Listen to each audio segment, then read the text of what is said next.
everyone, welcome back to NOPL's virtual programming. We're going to be starting a series called Bookish Bites, in which I take recipes inspired by NOPL's cooking collections, cookbooks, magazines, etc., and use them to create some recipes that maybe you'll feel inspired to incorporate into your holiday meal.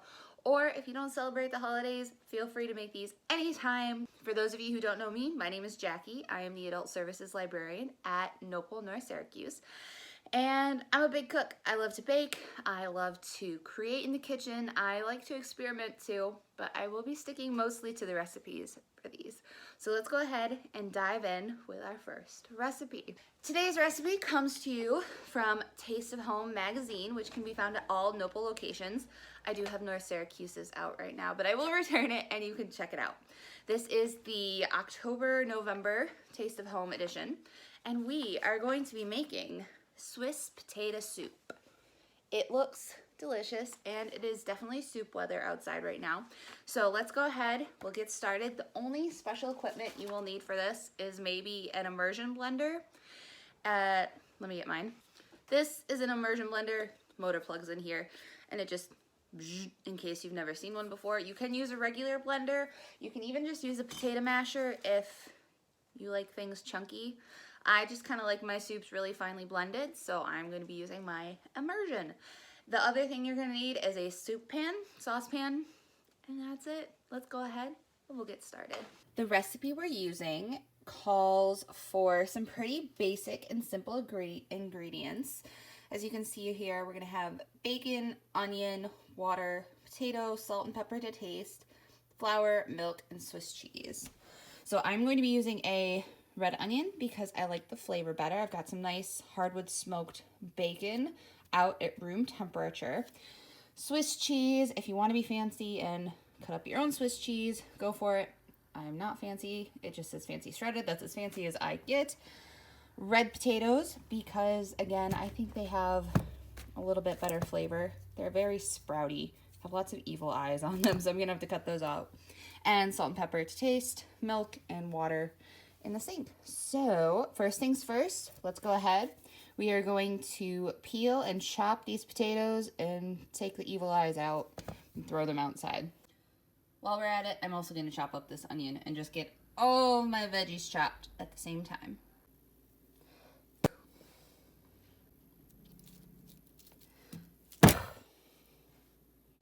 That's a very potent onion. Wow. Woo. It's gonna taste good. All right, now that my eyes are watering very heavily, that's a very potent red onion, and everything is cubed up and sliced and diced. Let's go ahead and we'll get the saucepan on the stove. Okay, we are going to take our bacon and we are going to start cooking it in a medium saucepan. Something I have learned recently, and maybe it's just because I'm a self-taught cook, nobody told me this, was heat your pan up before you put the bacon in, and you'll be much better off. So we're gonna let this heat up for a couple seconds. I like to do the water test where I get my fingers wet and I spritz it into the pan, and if it sizzles, then the pan is ready. So let's give it a couple minutes. All right, let's see. Oh yeah, you hear that? It's ready. Okay, so what I'm actually gonna do is I'm gonna use my meat scissors to chop the bacon up. This is something I recently learned because it's so much easier to cook bacon, A, in a saucepan, we're gonna turn the heat down, in a saucepan, and B, when it's already chopped up.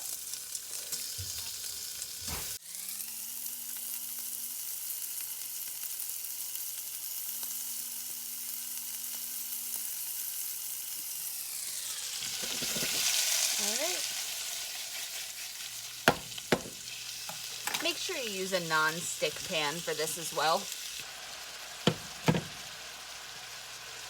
Excuse the ye old bacon grease in the background. We'll put all of our drippings from making the bacon in there. Save it. You can use it for making some hash browns. It's great. Once you have your bacon at the desired level of crispiness, some people, weird people, like squidgy bacon. I do not like squidgy bacon. I believe bacon is a beautiful salted pork product, and so it is meant to be crunchy and salty, not squidgy. That is just my personal opinion, but it's the right opinion. You can see it's starting to get nice and cooked. If you've never cooked chopped up bacon in a saucepan before, it can be kind of weird. You could also, ow, I just got spattered. Stop spitting at me. You could also cook it in an oven, if that's your preferred method. Just remember to save some of the drippings because you're gonna want to cook the onions in those drippings. All right, almost there. I'm gonna need a spoon. Spoon, spoon, spoon. Spoon. All right, my bacon is done cooking. I'm gonna go ahead, get it out of the grease, and put it on a paper towel on a plate so that it can degrease and air dry to the desired level of crispiness. All right, once you have all of your bacon out, go ahead and you're gonna drain most of the drippings except for about a tablespoon worth. All right, and I actually really like the flavor of butter. I'm such a healthy cook. I love butter mixed, ooh, there's some on the thing, mixed with bacon drippings. So we're gonna add in a smidge of butter and all of our onion, which is a lot of onion, but that's okay, flavor.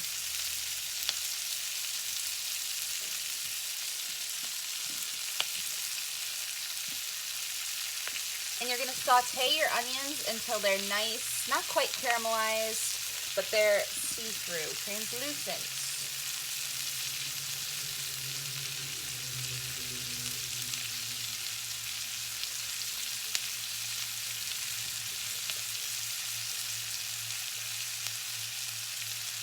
I had a bigger saucepan, this would go a little faster, but I don't. Oh, I love the smell of cooking onions. It's one of my favorite smells.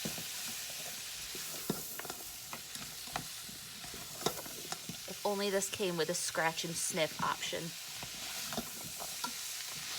Because despite the fact that my eyes are running, thanks to said onion, whew, it smells so good. You could use any kind of onion you want. I just really like red onions. I like the flavor, especially cooked. Oh my gosh, it's still really potent. Woo!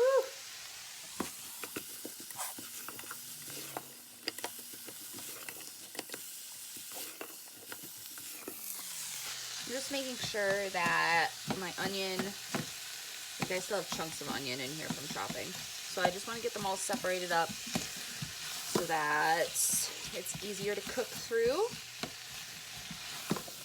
I think a Spanish onion, a Vidalia onion, would be delicious in this as well. Just kind of like the mellow potato mixed with the, like, I don't know, nutty Swiss cheese and a good bite of really tart onion. Such a good fall flavor. I'm gonna sneak some bacon.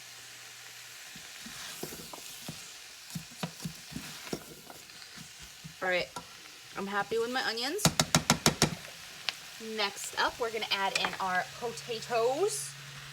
Boil them, mash them, stick them in a stew or in a soup. Name that movie. If you said Lord of the Rings, Fellowship of the Ring, you would be correct. Good for you.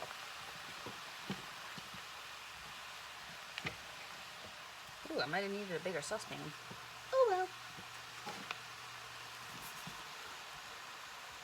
I need a bigger saucepan. I'll be back. All right, I'm back with my larger saucepan. I got my potatoes, my onion, and we're now gonna add 2 cups of water. We're going to mix that all around. Lost a potato.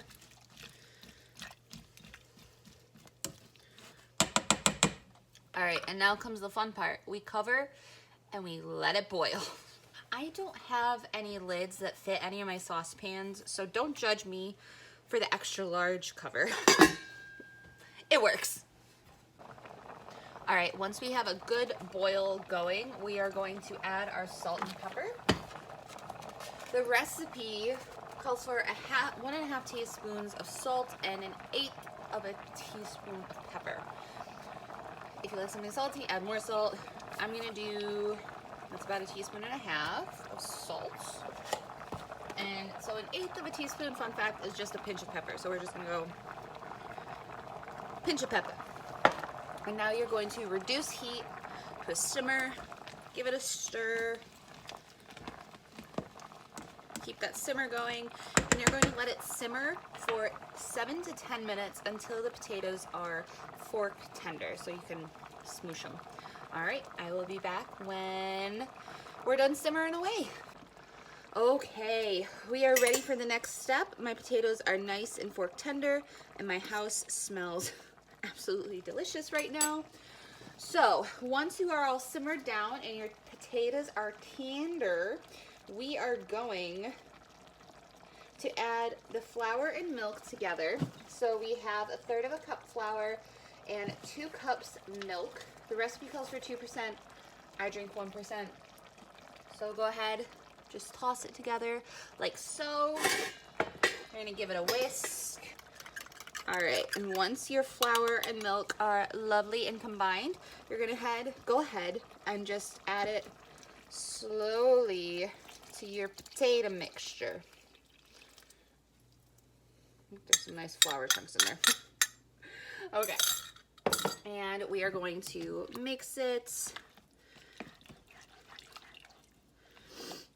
until combined.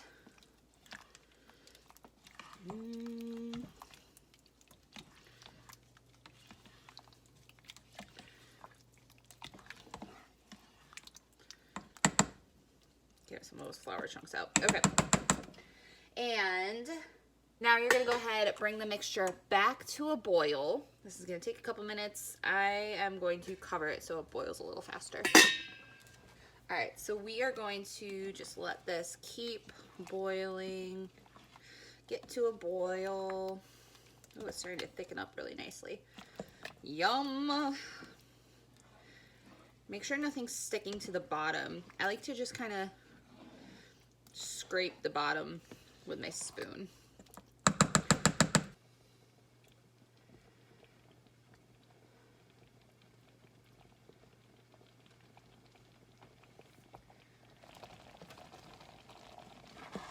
Oh yeah, it's getting nice and thick. You can tell because when I scrape, it makes that sound that soup makes. I'm so excited. You can see how like nicely that thickened out. If your mixture is too runny, you can go ahead, I would say just boil it down a little more. Most likely it just has a lot of moisture still in it. This has taken about like what, 2 minutes for it to get like this. I'm gonna boil it down a little more because I am gonna use my immersion blender, which will thin everything out. If it boils down and it's still kind of liquidy, I would say add like a sprinkling of flour and bring it back to a boil and try again. Just don't add too much flour, otherwise pretty much you're gonna get like a potato souffle. But do you see how lovely that looks? I am very happy with that. Oh yeah, that is delicious. So now I'm gonna go ahead, turn off the heat. Then I'm gonna take it off the heat. I'm gonna add in the cheese, use my immersion blender. Actually, no, just kidding. I'm gonna use my immersion blender now before I add the cheese.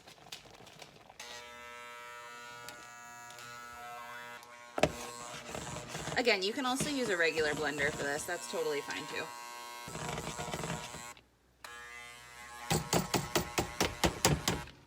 Okay. Give it a nice little stir. Yum. And now we're gonna go ahead and add a cup of Swiss cheese. Again, you can totally buy a block. I'm not that fancy, and I'm just gonna add it in right now. If your cheese isn't melty, it should melt pretty quickly. If it doesn't, you stick it back on the heat for a couple seconds, and the mixture will heat up again beautifully. Oh my gosh, this smells so good. Swiss cheese, though, melts very easily. That's why they make raclette out of it.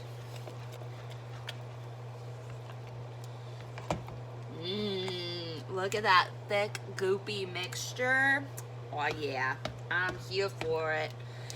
And the recipe in the magazine says to add your bacon on top as decoration, but we're gonna add it in anyways. Duh. Give it a mix. Oh my gosh, that smells so good. I am so hungry because of this. And there you go. Let's go ahead. We will put some in a bowl. This would look really pretty with like something green on top. What do I have that's green? Ooh, oregano.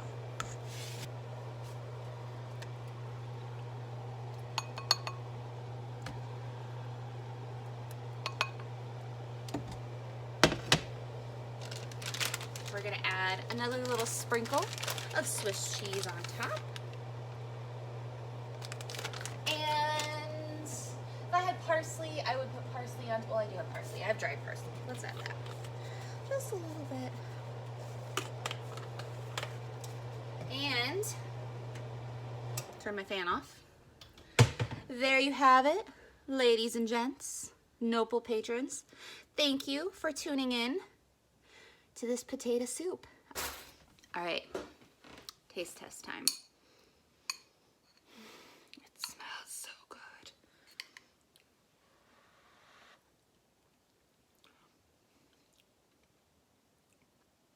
Panera, watch out. I'm coming for ya. This is really good. I'm gonna go eat this. Next time, we will be making risotto. So if you're interested in that, make sure to tune in. Like, subscribe. Can you subscribe to Facebook? I don't remember anymore. But like NOPL's YouTube page, like our Facebook page. Give us a call if you want to see what we have going on. And of course, if you have any questions, feel free to reach out. And my name's Jackie, NOPL North Syracuse. I'll see you next time, guys.